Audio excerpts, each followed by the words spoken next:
Hi, this is Bhavna and you are watching good returns. Good returns पर सौदा खरा खरा इस वक्त लाइव देख रहे हैं आप।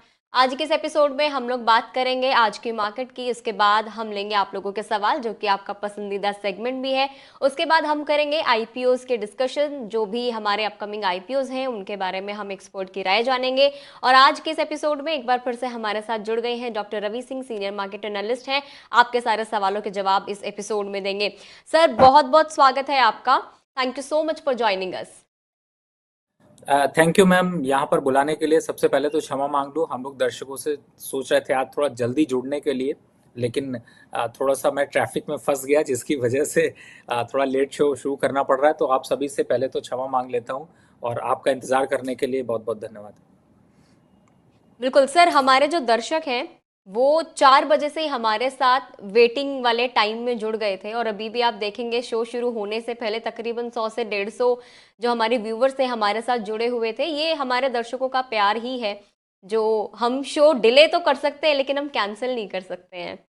चलिए, अगर आपका कोई स्टॉक से जुड़ा हुआ सवाल है तो आप 9354831271 पर व्हाट्सएप के जरिए हमसे सवाल पूछ सकते हैं। आज की मार्केट एक बार जान लेते हैं। बाजार में लगातार दूसरे दिन तेजी देखने को मिली है, रौनक बाजार में आ गई है। निफ्टी 25,000 का लेवल है, उसको क्रॉस कर गया है। सेंसेक्स की ओपनिंग की बात करें तो 81,768 के लेवल पर ये ओपन हुई थी। क्लोजिंग हुई है 81,921 के लेवल पर। 0.44% की बढ़त है इसमें। निफ्टी की ओपनिंग की बात करें तो 24,999 के लेवल पर ओपन हुई थी। 25,000 का आंकड़ा ओपन करते वक्त नहीं छू पाई थी, लेकिन उसके बाद क्लोजिंग जो हुई है वो हुई है 25,041 के लेवल पर। बैंक निफ्टी की बात करें तो 51,272 के लेवल पर बैंक निफ्टी क्लोज हुआ है। सर, अब कल के मार्केट पर कितना भरोसा करना है? लगातार 2 दिन से तेजी आ रही है, तो क्या आपको क्या लगता है कि मार्केट बाउंस बैक कर रहा है? इन्वेस्टर इस पॉजिटिव नेगेटिव की रस्साकसी के बीच किस तरीके से मुनाफा बना सकते हैं? देखिए, मुझे लगता है मैं अपना आज व्यू थोड़ा छोटा ही रखता हूँ, बिकॉज सवाल बहुत आपके आए हुए हैं। पहले तो देखिए, इस समय निफ्टी में जो तेजी है, वो निफ्टी की तेजी जो है कुछ पर्टिकुलर स्टॉक्स की वजह से देखने को मिल रही है, लेकिन आपको ज़्यादातर मिड कैप और लार्ज कैप में एक बड़ा करेक्शन भी आपको स्टॉक में देखने को मिला है, जो कि अब अच्छे साइन ये है कि ये बॉटम आउट होता हुआ नजर आ रहा है। क्योंकि आज फिर निफ्टी की एक्सपायरी थी। निफ्टी की जहां तक बात करें तो देखिए, 25,150 और 25,200 तक के आंकड़े तो आसानी से छू सकता है। करेक्शन पे भी अगर जाते हैं तो बहुत बड़े करेक्शन के संकेत यहाँ पर नहीं दिखाई दे रहे हैं। तो मुझे ऐसा लगता है कि निफ्टी तो बुलिश है, लेकिन स्टॉक भी अब बुलिश की तरफ बढ़ रहे हैं। तो आपको ध्यान इस बात का देना है कि जिन स्टॉक्स में आप एवरेज करने के लिए परेशान हो रहे थे, ये सोच रहे थे कि स्टॉक में नुकसान है तो अभी क्या करना चाहिए, तो अब कहीं ना कहीं से उनकी बारी वापस से लौटती हुई नजर आ रही है। और ये और अगला हफ्ता काफी क्रुशियल है, जिसमें कि ज्यादातर स्टॉक्स आपको बॉटम आउट होते हुए नजर आएंगे। इसलिए आपको सोच समझकर यहाँ पर स्ट्रैटेजी बनानी है। बिल्कुल। सर, जो बड़ा इवेंट है वो यूएस फेड की मीटिंग है, जिस पर सभी की नजरें अब टिकी हुई है। 17-18 के आसपास ये मीटिंग होने वाली है। ऐसे में आने वाले वक्त में मार्केट से क्या कुछ उम्मीद की जा सकती है? क्योंकि आपने खुद से कहा कि जो आने वाले थोड़े वक्त है वो क्रूशियल हो सकते हैं। देखिए, फेड की जहां तक मीटिंग का है, अगर यहाँ पर इंटरेस्ट रेट को लेकर के कोई डिसीजन लिया जाता है तो थोड़ा सा वो मार्केट के लिए थोड़ा निगेटिव होगा। इनफैक्ट ये कहें कि थोड़ा प्रॉफिट बुकिंग और दिख सकती, क्योंकि इस समय इंटरनेशनल हालात बहुत अच्छे नहीं हैं। आपने देखा होगा कि जब भी थोड़ी सी कुछ इम्पैक्ट होता है या डेटा कोई आता है, होम सेल्स का डेटा जब भी यूएस में आता है, तो थोड़ा पैनिक सेलिंग यहाँ पर ज़्यादा बढ़ जाती है। फिलहाल अभी के जो हालात है उसमें थोड़ी सी पैनिक सेलिंग जो है वो आपको देखने को मिल रही है। लेकिन मुझे ऐसा लगता है कि यहाँ पर थोड़ा सा फोकस आपको करना चाहिए और उन स्टॉक्स की तरफ रहिए जिनके स्टॉक फंडामेंटली काफ़ी स्ट्रांग है। लेकिन ये है कि थोड़ा सा जो वोलेटिलिटी है वो इंक्रीज हो सकती है एंड ऑफ द ईयर इस बार। बिल्कुल। तो आज के बजिंग स्टॉक्स में हम ले लेते हैं आज के हमारे टॉप गेनर और हमारे टॉप लूजर। तो हम पहले बात करते हैं डिविस लैब्स की, एलटीआई माइंट्री की, भारतीय एयरटेल की, विप्रो की, टेक महिंद्रा की। ये हमारे रहे हैं निफ्टी के टॉप गेनर। इसके अलावा HDFC Life, SBI Life Insurance, Bajaj Finserv, Bajaj Finance, Shriram Finance, ये रहे हैं हमारे निफ्टी के टॉप लूजर। सर, इन शेयर्स पर आपकी क्या राय है? देखिए, फिलहाल अगर जो आज के टॉप गेनर की बात करें तो मैं एक तरीके से सेक्टर व्यू की तरफ जाता हूं, क्योंकि आईटी सेक्टर में थोड़ा सा आपको प्रॉफिट बुकिंग के बाद अब बॉटम आउट होता हुआ नजर आ रहा है, लेकिन मुझे ऐसा लगता है कि इन पे कॉन्फिडेंस अभी बहुत ज़्यादा नहीं है। जैसे विप्रो है, टीसीएस, इन्फोसिस, टेक महिंद्रा, हम्म। इनमें बहुत कॉन्फिडेंस वाली बात आपको नहीं दिखाई दे रही है। लेकिन दूसरी तरफ जिस तरीके से आपने बताया लूजर्स की बात करें, चाहे एसबीआई कार्ड हो या फिर दूसरे स्टॉक्स हो, ये इसलिए भी है क्योंकि रिसेंट डेज में उनमें काफ़ी अच्छी तेजी देखने को मिली और यहाँ पर भी प्रॉफिट बुकिंग थोड़ी हावी हुई है। फिलहाल मार्केट के ट्रेंड में अगर देखते हैं तो मुझे लगता है कि थोड़ी सी वोलेटिलिटी स्टॉक्स में बनी रह सकती है, लेकिन आईटी काउंटर में बहुत ज़्यादा कुछ बाय की अपॉर्चुनिटी यहाँ पर नहीं दिखाई दे रही। बिल्कुल, तो चलिए बढ़ते हैं अगले सेगमेंट की तरफ। आपको क्या करना है, व्हाट्सएप पर हम लोगों से सवाल पूछना है। इसके अलावा अगर आप लाइव हमारे साथ कनेक्टेड हैं तो आप लाइव चैट के जरिए भी हमसे अपना सवाल पूछ सकते हैं। व्हाट्सएप पर अपना सवाल पूछना चाह रहे हैं तो स्क्रीन पर नंबर विजिबल है 9354831271 पर आप व्हाट्सएप के जरिए हमसे कनेक्ट हो सकते हैं, अपना सवाल पूछ सकते हैं। करना क्या है, आपको आपको आपका नाम लिखना है, आपकी लोकेशन लिखनी है, आपने किसके स्टॉक्स खरीदे हैं, आपने वो स्टॉक नेम मेंशन करना है। उसके अलावा कितने क्वांटिटी में खरीदे हैं, कितने प्राइस पर खरीदे हैं, वो आपको मेंशन करना है। उसके बाद हम रवि जी से राय जानने की कोशिश करेंगे। चलिए आज का पहला सवाल हम ले लेते हैं। पहला सवाल है शशिकांत शर्मा जी का। बहुत टाइम से रिक्वेस्ट कर रहे हैं लाइव चैट के जरिए भी, व्हाट्सएप के जरिए भी, और ये कह भी रहे कि सवाल नहीं लेती हैं आप मैडम मेरा। सर मैंने आपका सवाल ले लिया है और इनका जो सवाल है वो है सीईएससी लिमिटेड के इनके पास 500 शेयर्स हैं 70 के भाव पर के शेयर हैं। आगे क्या करना चाहिए सर, आप राय जानना चाहते हैं? देखिए, थोड़ा सा यहाँ पर करेक्शन जरूर आ रहा है, लेकिन मुझे ऐसा लगता है कि अभी फिलहाल तो आपको यहाँ पर इस स्टॉक में कंसोलिडेशन देखने को मिल सकती है।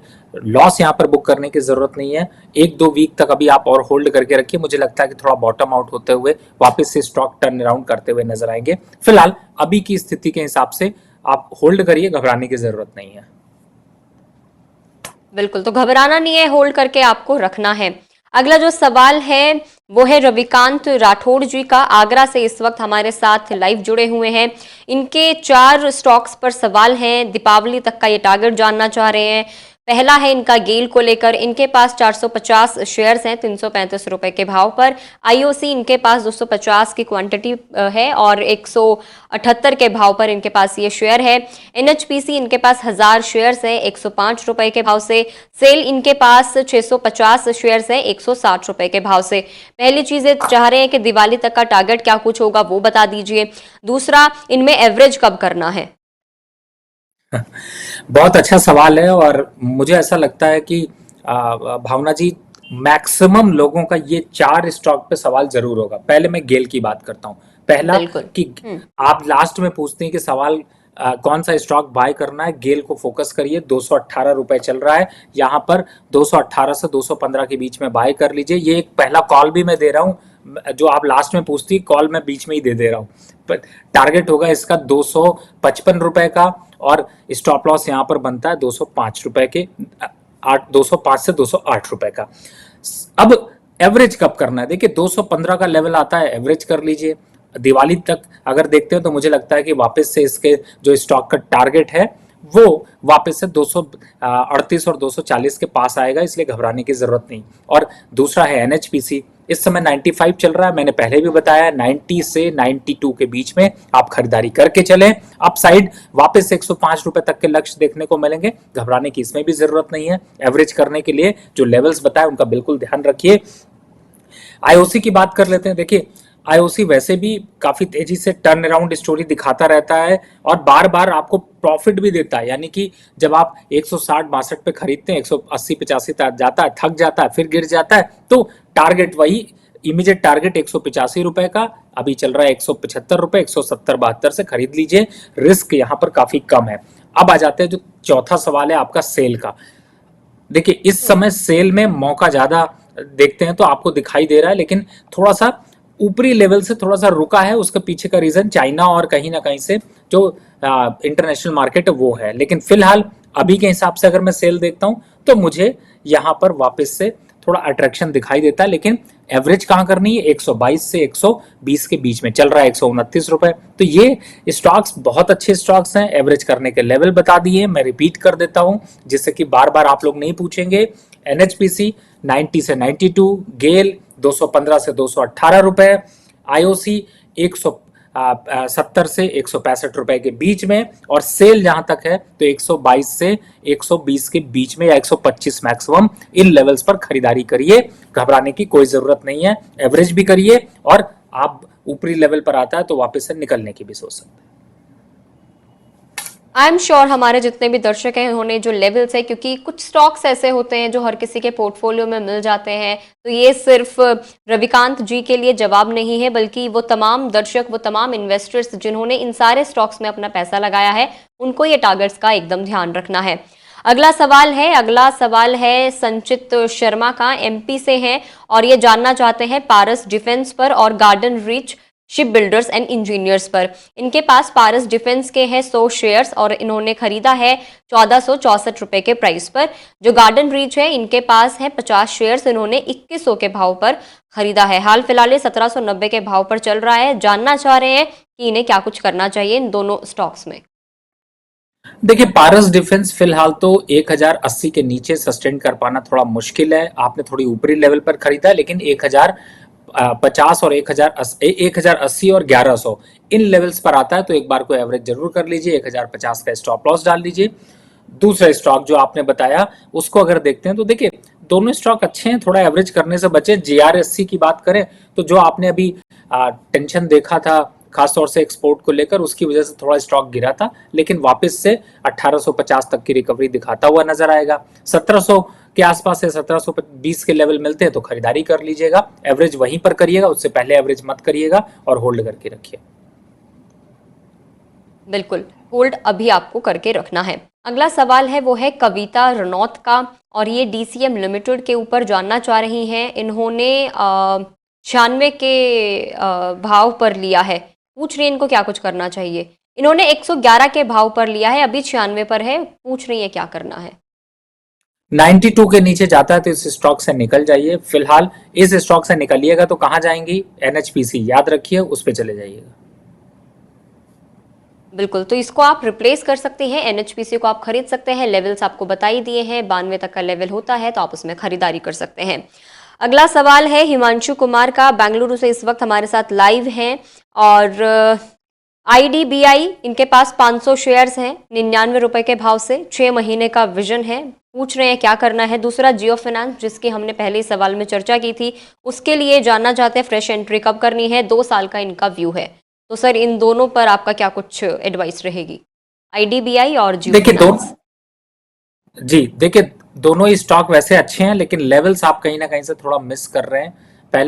पहला स्टॉक में तो जिसमें कि अभी आप फिलहाल तो बने रहिए, बहुत ज्यादा कुछ यहाँ पर अग्रेसिव ट्रेड नहीं दिखाई दे रहे हैं। दूसरे स्टॉक की तरफ जाते हैं, जियो फाइनेंस जिसका नाम है। अब जियो फाइनेंस में अगर आप देखते हैं 325 पे, याद होगा आप लोगों को मैंने बाय की रिकमेंडेशन दी थी, 350 का टारगेट दिया था।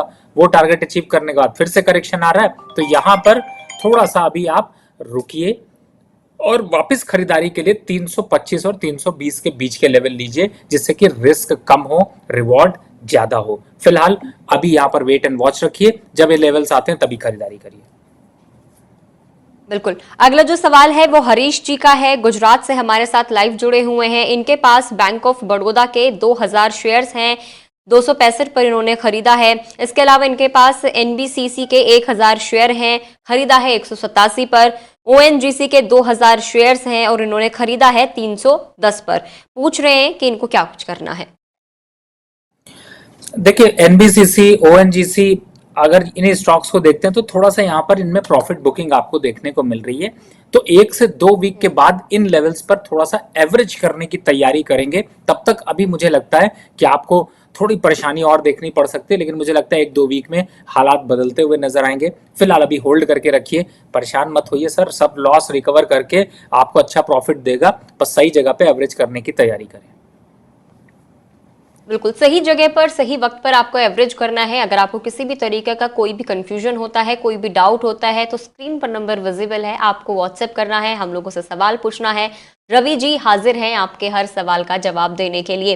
फिलहाल आप ऐसा कीजिए, सभी दर्शकों से मैं गुजारिश करना चाहूंगी कि जितने भी दर्शक हमारे लाइव शो से जुड़े हुए हैं, इस लिंक को आप शेयर कर दीजिए अपने व्हाट्सएप पर, इंस्टाग्राम पर, फेसबुक पर, जो भी आपके सोशल मीडिया प्लेटफॉर्म्स हैं, ताकि आपके साथ साथ आपके जानने वालों का भी थोड़ा भला हो सके, आपके पोर्टफोलियो में जिस तरीके से चमक है उनके पोर्टफोलियो में भी चमक बरकरार रह सके। अगला सवाल ले लेते हैं। अगला सवाल रूपा जी का है, सिलीगुड़ी से हमारे साथ जुड़ी हुई हैं। ये जानना चाहते हैं जुपिटर वैगन के ऊपर। इनके पास 300 शेयर्स हैं 512 रुपए के भाव पर। कैनरा बैंक के इनके पास 500 शेयर्स हैं 105 रुपए के प्राइस पर। सर, आपका व्यू चाहिए कि क्या करना है? देखिए, दोनों स्टॉक अच्छे हैं। जुपिटर वैगन में थोड़ी ज्यादा गिरावट आई, 500 के पास कंसोलिडेट कर रहा है। स्टॉप लॉस लगा लीजिए 480। अगर 480 के नीचे जाता है तो इस स्टॉक को स्विच कर लीजिएगा राइट्स पे, और राइट्स का मोमेंटम यहाँ पर ज्यादा बढ़ेगा। और दूसरा स्टॉक अगर देखते हैं तो वो है टेक्स इंफ्रा।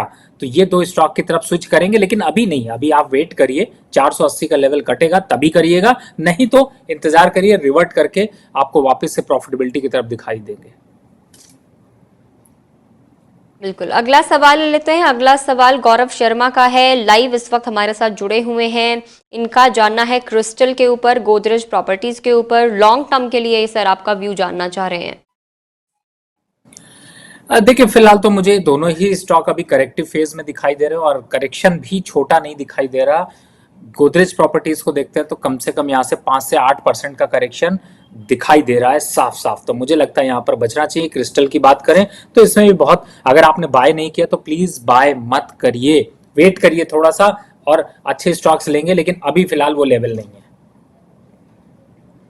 बिल्कुल, अगला सवाल ले लेते हैं। अगला सवाल ये हैदराबाद से हैं और नाम इन्होंने मेंशन नहीं किया है। इनका सवाल है HPCL को लेकर। इनके पास 1000 शेयर्स हैं 353 रुपए के प्राइस पर। BPCL 1000 शेयर्स हैं 304 रुपए के प्राइस पर। BEL इनके पास 2100 शेयर्स हैं 320 रुपए के प्राइस से। सर पूछ रहे हैं कि लॉन्ग टर्म के लिए क्या कुछ एडवाइस आप देना चाहेंगे? फंडामेंटली तीनों स्टॉक्स बहुत अच्छे हैं, और HPCL BPCL तो बिल्कुल होल्ड करके रखिए। आपको अगर खरीदारी करनी है तो BEL का आप लेवल आप लोग नोट कर लीजिए। सब लोग बार बार पूछते हैं फिर से, BEL जब 255 रुपए आएगा तभी अब फ्रेश खरीदारी बनती है, नहीं तो 335। दोनों लेवल क्लियर है। इससे पहले इस बीच में अभी कुछ नहीं करना, यहां पर वेट एंड वॉच करिए। 285 चल रहा है, टारगेट आने दीजिए। 335 आएगा तो प्रॉफिट बुक करेंगे। एवरेज 255 260 के पास। तो इसी तरीके से आपको जो एवरेज करने का प्राइस बताया जाता है उन लेवल्स का आपको एकदम ध्यान रखना है। अगला सवाल है सौम्यजीत का है, वेस्ट बंगाल से है। इनका सवाल हमने पहले लिया था, ये बस रिव्यू जानना चाह रहे हैं। एक हफ्ते बाद सर आपने टाइम दिया था इनको कि रिव्यू ले लें, और ठीक एक हफ्ते बाद इन्होंने मैसेज किया है। इनके पास JSW एनर्जी है 723 रुपए के भाव पर। जुपिटर वैगन है 639 रुपए के भाव पर। JSW एनर्जी पे कितना टारगेट दिखा सकता है ये, और जुपिटर वैगन का क्या करना है? एक दूसरा सवाल है, वेदांता मैंने लिया है 464 रुपए पर, डिविडेंड के लिए लिया था। कितने लेवल ये दिखा सकता है 2-3 मंथ्स में, और किस लेवल पे प्रॉफिट बुकिंग करना है? बहुत बढ़िया सवाल है। पहले JSW एनर्जी देख लेते हैं। 850 से पहले प्रॉफिट बुक मत करिएगा, होल्ड करके रखिए, घबराने की जरूरत नहीं। और जुपिटर वैगन में मैंने बताया 480 आता है तो आपको तभी एग्जिट करना है, नहीं तो अभी होल्ड करके रखिए, कोई घबराहट की बात नहीं। वेदांता में 420 के लेवल को ध्यान रखिएगा, उन लेवल्स पर आता है तो एवरेज कर ही लीजिएगा, वापस से खरीदारी कर लीजिएगा। और वापस अपसाइड टारगेट देखते हैं तो 480 रुपए तक के देखने को मिलेंगे। तो फिलहाल तीनों स्टॉक्स के लेवल्स को ध्यान रखिए और अभी फिलहाल पोजीशन को होल्ड करके रखिए। बिल्कुल, तो पोजीशन को आपको होल्ड करके रखना है। अगला सवाल नरेंद्र सिंह का है, लाइव चैट के जरिए हम लोगों से सवाल पूछा है, सर्वोटेक पावर में किस लेवल पर एंट्री करनी है? देखिए, सर्वोटेक पावर मैंने पहले इसको दिया था रिकमेंडेशन पे, प्रॉफिट बुक करा दिया। फिलहाल अभी एंट्री का साइन नहीं बन रहा, थोड़ा 1-2 वीक और आपको इंतजार करना पड़ेगा। थोड़ा सा इंतजार आपको करना पड़ेगा। अगला जो सवाल है वो सौरभ कुमार का है, लाइव चैट के जरिए हमसे सवाल पूछा है, लाइव इस वक्त हमारे साथ बने हुए हैं। इनके पास टोरेंट पावर के 44 शेयर्स हैं 1467 के रेट से। वोल्टास के इनके पास 30 शेयर्स हैं 1445 के रेट से। 5 साल का नजरिया है कितना जा सकता है ये स्टॉक। प्लीज आज मेरा सवाल ले लीजिए। सर आपका सवाल ले लिया है। रवि जी आप क्या एडवाइस देना चाहेंगे इन्हें? देखिए, टोरेंट पावर की बात करें तो इस समय जो जो लेवल्स हैं उसके हिसाब से अगर मैं देखता हूं तो मुझे काफी अग्रेसिव अप ट्रेंड यहाँ पर दिखाई देता है। लेकिन बिल्कुल सही है, आपने लंबा समय रखा है, लंबा रखिए। 2000-2100 तक के लेवल दिखाई देंगे। चल रहा है 1680 रुपए के पास। और दूसरे स्टॉक का तो क्या ही कहना, फिलहाल तो अभी यहाँ पर थोड़ा सा आपको इंतजार ही करना पड़ेगा। लंबे समय में वैसे स्टॉक्स अच्छे हैं, लेकिन टोरेंट पावर यहाँ पर ज्यादा अट्रैक्टिव दिखाई दे रहा है। बिल्कुल। अगला जो सवाल है हमारे अगले दर्शक हैं वसीम खान, दिल्ली से इस वक्त हमारे साथ लाइव जुड़े हुए हैं। ये फेड फाइनेंशियल सर्विसेज के ऊपर जानना चाहते हैं। बाय रेट 140 है, क्वांटिटी इनके पास 100 है। मैं स्टॉक सुन नहीं पाया, कौन सा? फेड? Fed Financial Services. अच्छा, फेड फाइनेंशियल सर्विसेज किस रेट का? मैं क्वेश्चन नहीं सुन पाया हूँ। मैं रिपीट कर देती हूँ सर। इनके पास फेड फाइनेंशियल सर्विसेज के शेयर हैं, क्वांटिटी इनके 100 है, 100 शेयर्स हैं, 140 का इनका बाय रेट है। फिलहाल तो देखिए यहाँ पर 110 का एक स्टॉप लॉस डाल लीजिए, और अगर इसके नीचे जाता है तो एग्जिट कर लीजिएगा। दोबारा 121 नोट कर लीजिए, दोबारा 121 के ऊपर जाता है तो थोड़ा एवरेज कर लीजिएगा, जिससे कि आपको निकलने में आसानी हो। और फिलहाल 145 150 के भाव आते हैं तो पूरी तरह से प्रॉफिट बुक कर लीजिएगा। बिल्कुल, तो प्रॉफिट आपको बुक कर लेना है। अगला जो सवाल है वो राहुल का है, अहमदाबाद से हैं। इनके पास है हुडको के शेयर्स हैं, 290 के भाव पर हैं, 100 शेयर्स हैं। एनबीसीसी के 186 के भाव पर 100 शेयर्स हैं। इसके अलावा आईआरएफसी के 180 के भाव पर अगेन इनके पास 100 शेयर्स हैं। इसके एवरेज कब करना है? देखिए, तीनों स्टॉक में अभी एवरेज करने के लिए रुकना है। यहाँ पर अभी 2 वीक का कंसोलिडेशन और होगा। हुडको 235 230 के पास आके थोड़ा एवरेज करना बनता है। आईआरएफसी 165 170 के बीच में बनता है। तो मुझे लगता है थोड़ा सा वेट करिए, अभी लेवल्स आने में टाइम है। बिल्कुल। अगला जो सवाल है वो सुनील कुमार का है। पूछ रहे सर मुझे गाइड कीजिए कि क्या करूं, मेरे पास बीएलएससी के 121 शेयर्स हैं 253 रुपए के रेट से। इरकॉन के इनके पास 140 शेयर्स हैं 270 रुपए के रेट पर। और एससीआई के इनके पास 132 शेयर्स हैं 283 के रेट पर समझ नहीं आ रहा है कि मुझे करना क्या है। एक बार सर मैं फिर से रिपीट कर देती हूँ। इनके पास बीएलएससी है, इरकॉन है और है इनके पास एससीआई। जी बिल्कुल। देखिए, इस समय मुझे ऐसा लगता है कि इनको तीनों में समय देना पड़ेगा। एससीआई इस समय काफी नुकसान पे है, और अभी 230-35 के पास कंसोलिडेट करके अगर रुकता है तो यहाँ पर एवरेज करेंगे। हाँ, इरकॉन में लेवल नोट कर लीजिए, 235 के भाव पे आपको करनी है खरीदारी। और बीएलएस को देखते हैं तो मुझे लगता है कि थोड़ा सा और चलने दीजिए, 5% के आसपास का अपसाइड आएगा तो प्रॉफिट बुक कर लीजिए। बिल्कुल। अगला जो सवाल है नरेंद्र जी का है। पूछ रहे हैं कि बेस्ट पीएसयू बैंक 10 ईयर्स के लिए कौन सा है? देखिए, बेस्ट अगर पूछेंगे तो पीएसयूज में वैसे तो मुझे बैंक ऑफ बड़ौदा ज्यादा अच्छा लगता है, लेकिन फिलहाल 10 साल के लिए रखना है तो एसबीआई को भी इंक्लूड करना ना भूलें। और 30% एसबीआई, और अगर एक ही पूछना है तो बैंक ऑफ बड़ौदा। बिल्कुल। तो जितने भी लोग जो चाहते हैं पीएसयू बैंक में इन्वेस्ट करना, 2 आपको टिप मिल चुकी हैं, इनमें आप इन्वेस्ट कर सकते हैं। आई एम श्योर आपको प्रॉफिट जरूर होगा। अगला सवाल है शोभन दास का है, कोलकाता से हैं। पूछ रहे हैं हर्षा इंजीनियर्स लिमिटेड का क्या करना है। 575 के प्राइस पे इन्होंने लिया हुआ है। मेरे हिसाब से इस समय अगर मैं हर्षा इंजीनियर को देख पा रहा हूं तो देखिए सर, 575 पे लिया है, 500 चल रहा है, जल्दी 450 रुपए के आने की संभावना है, एग्जिट कर लीजिए। बिल्कुल, एग्जिट करने की आपको सलाह दी गई है। अगला जो सवाल है पवन शर्मा का है। पूछ रहे हैं जीएमआर के इनके पास 200 शेयर्स है 93 रुपए के भाव पर, क्या करना चाहिए? होल्ड करिए 98 99, और अगर देखें लंबा तो थोड़ा सा 105 तक के टारगेट है तो होल्ड करके रखिए। अगला जो सवाल है भल्ला साहब का है। बोल रहे हैं कि मेरा सवाल ही नहीं लेते हैं आप, कितनी बार मैं पूछ चुका हूं। नाम इन्होंने अपना मेंशन किया है, जितेंद्र मोहाली से है। ये पूछ रहे हैं सरस्वती साड़ी के इनके पास 100 शेयर्स हैं, 180 के प्राइस से हैं, 1 साल तक के लिए होल्ड कर सकते हैं। रवि जी क्या करना है? अरे सर, बेच दीजिए और बेच करके मैडम के लिए कुछ कपड़े खरीदिए और उनको खुश करिए। कभी कभी स्टॉक मार्केट की इनकम का फायदा लेना चाहिए। बिल्कुल। अगला सवाल है मुकेश शर्मा का। साउथ इंडियन बैंक कब तक 30 के ऊपर चला जाएगा? 6 से 8 महीने का समय लगेगा, तब तक अभी आपको इंतजार करना पड़ेगा। बिल्कुल। अगला जो सवाल है वो कह रहे हैं, हेलो भावना जी, मैंने रवि जी की वजह से बहुत प्रॉफिट कमाया है, लेकिन मैं कुछ कंपनियों के शेयर्स में फंस गया हूँ। कृपया रवि जी से पूछें कि बाहर कैसे निकलना है। पहला है, इनके पास इरकॉन के 777 शेयर्स हैं, 313 रुपए के प्राइस पर इन्होंने खरीदे हैं। बीईएल इनके पास 311 शेयर्स है, 328 रुपए के भाव पर खरीदे हैं।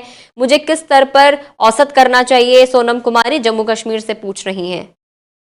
देखिए, मैंने अभी बिल्कुल साफ साफ बताया, एरिकॉन 235 और दूसरे शेयर को अगर देखते हैं तो 200 235 220 और 235 के बीच में एवरेज किया जा सकता है। तो मुझे लगता है अभी दोनों स्टॉक्स को यहाँ पर होल्ड करके रखें।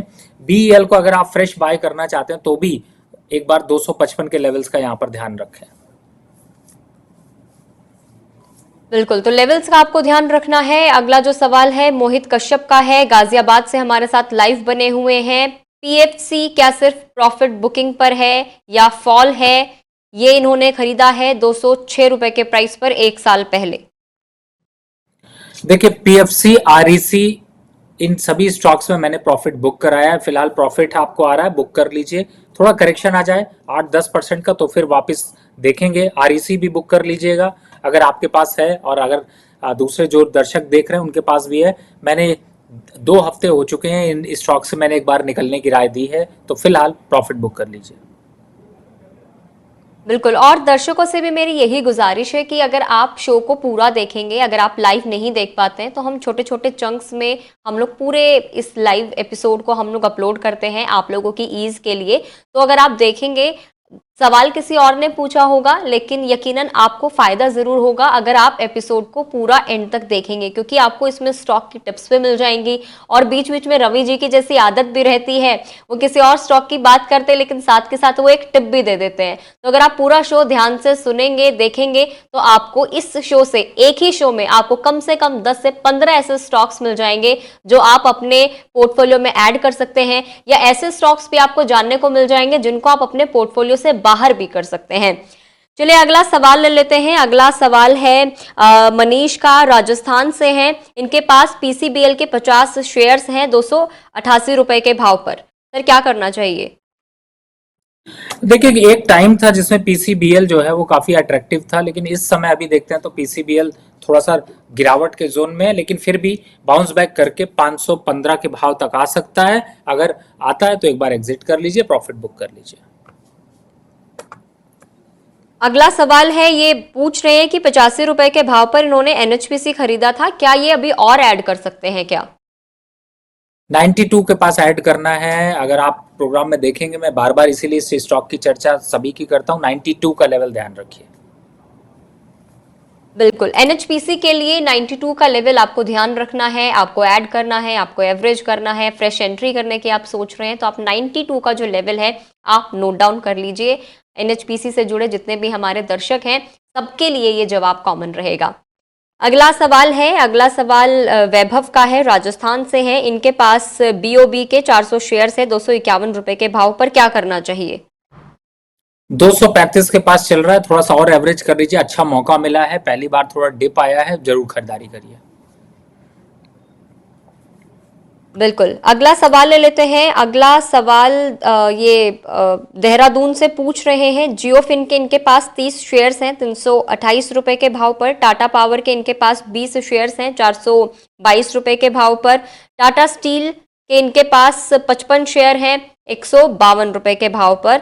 और डीसीडब्ल्यू के 69 के भाव पर 30 शेयर्स हैं।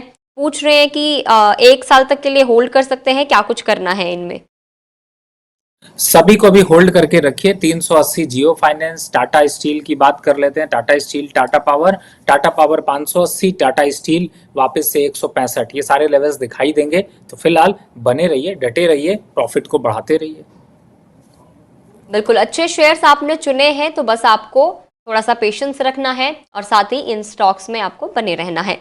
अगला सवाल ले लेते हैं। अगला सवाल है अनिल जी का है, रांची से हैं। इनके पास एलटीएफ के 100 शेयर्स हैं 190 के प्राइस पर। एलआईसी हाउसिंग के इनके पास 100 शेयर्स हैं 770 के प्राइस पर। पूछ रहे हैं कि इनको क्या कुछ करना है। एलआईसी से प्रॉफिट बुक कर लीजिए, एलएनटी फाइनेंस अभी होल्ड करके रखिए, और अगर एड ऑन करना है यहाँ पर तो आप फिलहाल केएनआर कंस्ट्रक्शन या फिर गेल, जो मैंने पहले बताया, उनको आप ऐड कर सकते हैं। बिल्कुल, केएनआर कंस्ट्रक्शन और गेल को आप अपने पोर्टफोलियो में जोड़ सकते हैं। अगला सवाल पंकज कुमार का है, बिजनौर से इस वक्त हमारे साथ लाइव जुड़े हुए हैं। ये इनको 3 से 6 महीने के लिए कोई स्टॉक लेना है। पूछ रहे हैं कि कौन सा स्टॉक लेना चाहिए। अभी दोनों स्टॉक्स मैंने नाम लिए हैं, केएनआर कंस्ट्रक्शन और गेल। बाकी टारगेट में रिपीट करूंगा प्रोग्राम के अंत में। बिल्कुल, तो टारगेट्स अगर आप जानना चाहते हैं, आपको स्टॉक तो मिल गया है लेकिन टारगेट्स क्या रहेंगे, कब खरीदना है, कब फ्रेश एंट्री करनी है, एवरेज करना है, उसके लिए आपको इस शो को एंड तक देखना पड़ेगा। तो चलिए अगला सवाल हम ले लेते हैं। देवेंद्र जी का है, आगरा से हैं। इनके पास पावर ग्रिड के 310 के भाव पर शेयर्स हैं। इरिडा के इनके पास 200 रुपए के भाव से शेयर्स हैं। पूछ रहे हैं इनको क्या करना चाहिए। अब देखिए, पावर ग्रिड तो होल्ड करके रखना है 380 रुपए तक के लिए, लेकिन एक जो स्टॉक, जो बजिंग स्टॉक है और जिसकी परिकल्पना स्टॉक मार्केट की मुझे लगता है भावना जी कंप्लीट नहीं होती, वो है इरिडा।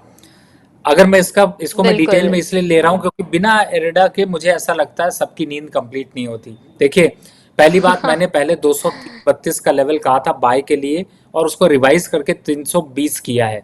200 इस समय अभी के हिसाब से मैं देखता हूं तो मुझे थोड़ा सा यहाँ पर रुकावट दिख रही है, लेकिन जो अभी की रैली है अगर उसको देखते हैं तो बहुत ज्यादा कॉन्फिडेंस यहाँ पर नहीं दे रही। लेकिन ये जरूर है कि आपको 220 के आसपास आता है तो बाय के लिए स्ट्रैटेजी अपनानी है, और स्टॉप लॉस 210 का रखना है। तो फ्रेश बाय के लिए भी है और होल्ड करने के लिए भी है। टारगेट वही जो पुराने हैं 280 के लेवल, लेकिन समय लगेगा। बिल्कुल, अगला सवाल ले लेते हैं। अगला सवाल है, इनके पास एचडीएफसी बैंक के इनके पास शेयर्स हैं 48 शेयर हैं 1590 के भाव पर इन्होंने खरीदा है। डीसीबी बैंक के इनके पास 100 शेयर्स हैं 140 रुपए के भाव पर खरीदा है। पवन शर्मा जी पूछ रहे हैं कि क्या करना चाहिए। एचडीएफसी बैंक को 1750 के पास आता है तो वहां पर बुक कर लीजिए। डीसीबी बैंक यहाँ पर अच्छा लग रहा है, इसको होल्ड करके रखिए, चलने दीजिए, 140 के आसपास के लेवल आ जाएंगे। बिल्कुल, अगला सवाल ले लेते हैं। अगला सवाल है संतोष जी का है, मोदी नगर से हैं। और थैंक यू सो मच, ये कह रही है कि आप लोगों की वजह से मुझे काफ़ी प्रॉफिट हुआ है। So thank you Santosh ji.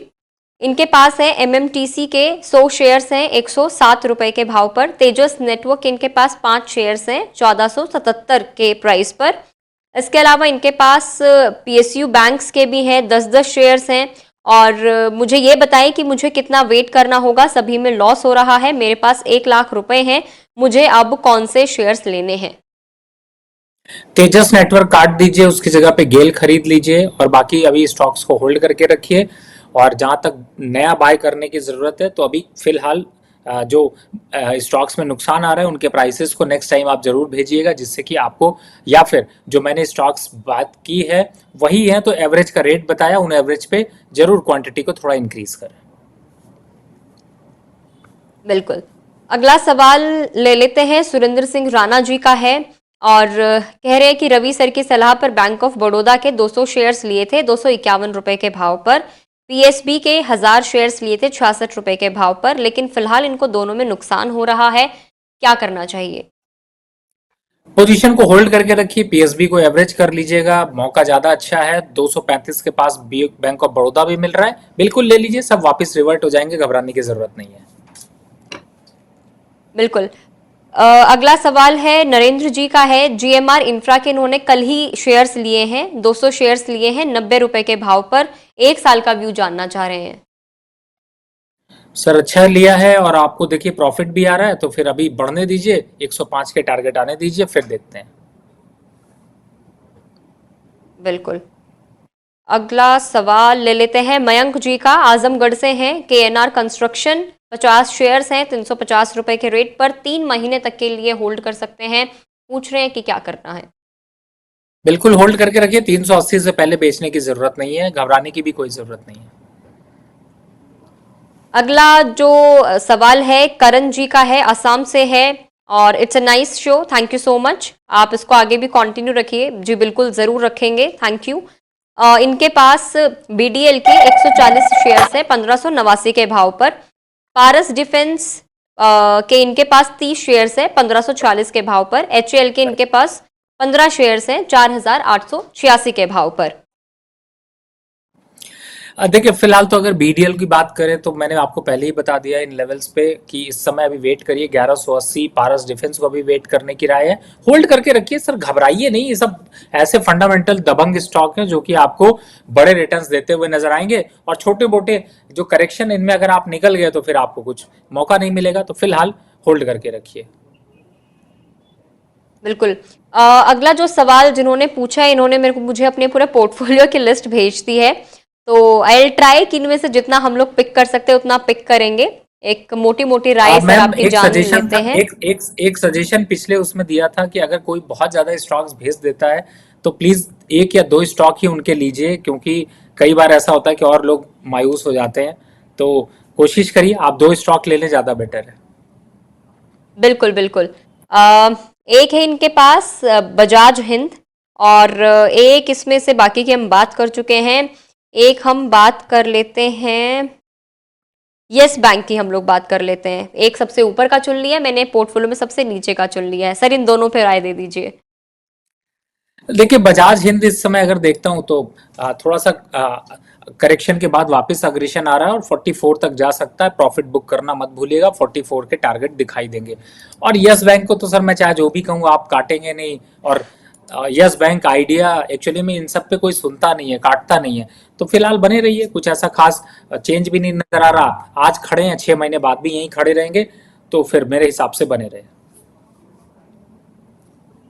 बिल्कुल। एक आखिरी सवाल ले लेते हैं, उसके बाद बस आईपीओ का हम थोड़ा सा डिस्कशन करेंगे।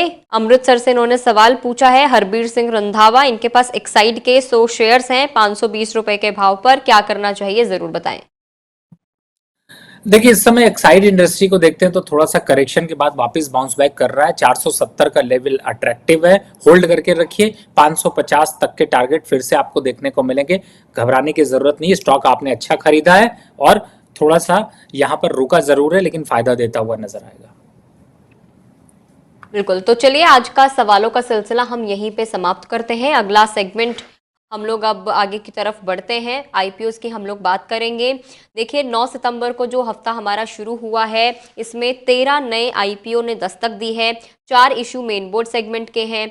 इसके अलावा 3 आईपीओ ऐसे हैं पहले से खुले हुए हैं जिनमें आपको पैसा लगाने का मौका मिलेगा।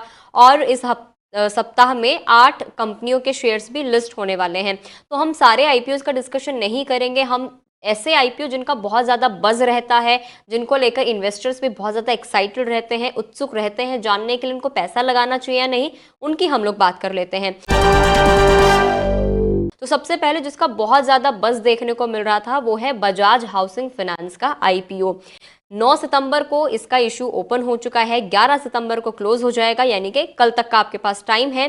कंपनी इस आईपीओ के जरिए 6,560 करोड़ रुपए जुटाना चाहती है। 16 सितंबर को लिस्ट होंगे। प्राइस बैंड है इसका 66 रुपए से 70 रुपए प्रति शेयर।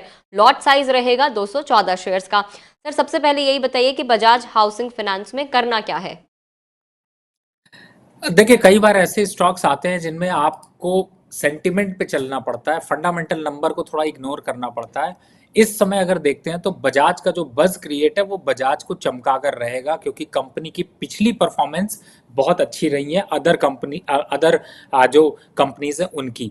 तो मुझे ऐसा लगता है कि फिलहाल प्राइमा फेसी इस पे जरूर अप्लाई करना चाहिए, रिस्क कम रिवॉर्ड ज़्यादा है, और अगर कुछ नहीं मिला तो आपका पैसा नुकसान में नहीं जाएगा। तो ये एक यहाँ पर साफ साफ प्राइमा फेसी देखने को नजर आ रहा है। लेकिन हाँ, ये स्टॉक लॉन्ग टर्म के लिए नहीं है, लिस्टिंग गेन पे एग्जिट होने की राय भी होगी। बिल्कुल। अगला एक और आईपीओ हम लोग पिक कर लेते हैं। आदित्य अल्ट्रा स्टील का आईपीओ है, 9 सितंबर को ही ये ओपन हो चुका है। प्राइस बैंड 59 से 62 रुपए का है और 2000 शेयर्स का इसका लॉट साइज रहेगा और कंपनी 45.88 करोड़ रुपीस इस आईपीओ के जरिए जुटाना चाहती है। 11 सितंबर को इसकी क्लोजिंग हो जाएगी, 16 सितंबर को एनएसई पर ये लिस्ट होगा। सर, इस आईपीओ में क्या कर सकते हैं? देखिए, सबसे पहले तो ये समझिए कि कंपनी का जो स्ट्रक्चर है वो किस तरीके से, और अगर देखते हैं तो 59 से 62 रुपए का प्राइस बैंड कहीं ना कहीं से थोड़ा ज़्यादा अच्छा दिखाई देता है। लेकिन चूंकि ये एसएमई में ये आईपीओ है और बोरोइंग कंपनी हम्म। की बहुत ज़्यादा है, रेवेन्यू से कहीं ज़्यादा बोरोइंग है, तो फिलहाल आपको लिस्टिंग गेन तो मिल सकता है लेकिन लॉन्ग टर्म के लिए अच्छा नहीं होगा। और बोरोइंग को देखते हैं या फिर क्वार्टर ऑन क्वार्टर ग्रोथ को देखते हैं तो मुझे लगता है काफ़ी कम है, बहुत ज़्यादा कुछ अट्रैक्शन यहाँ पर नहीं बन रहा। अवॉइड करेंगे तो ज़्यादा बेटर है, लेकिन अगर सुनेंगे नहीं तो फिर अगर एंट्री कर भी लीजिएगा तो एक बार को जो गेन होगा उसमें तुरंत निकलिएगा। बिल्कुल। तो ये 2 आईपीओज़ को लेकर हमने बात कर ली है। ऑल्दो इस हफ्ते जैसा मैंने बताया तकरीबन 13 आईपीओ हैं जो मार्केट में एंट्री लेने वाले हैं। हमारे अगले एपिसोड में हम उनकी चर्चा ज़रूर करेंगे, ज़रूर हम रवि जी से राय जानने की कोशिश करेंगे। रवि जी, इस वक़्त क्योंकि मैं समझ रही हूँ टाइम की भी कमी है, तो मैं आपसे भी इजाज़त लेना चाहूँगी, विदा लेना चाहूँगी। Sir, thank you so much हम लोगों के साथ जुड़ने के लिए, दर्शकों से सवाल-जवाब उनका जवाब देने के लिए। Thank you.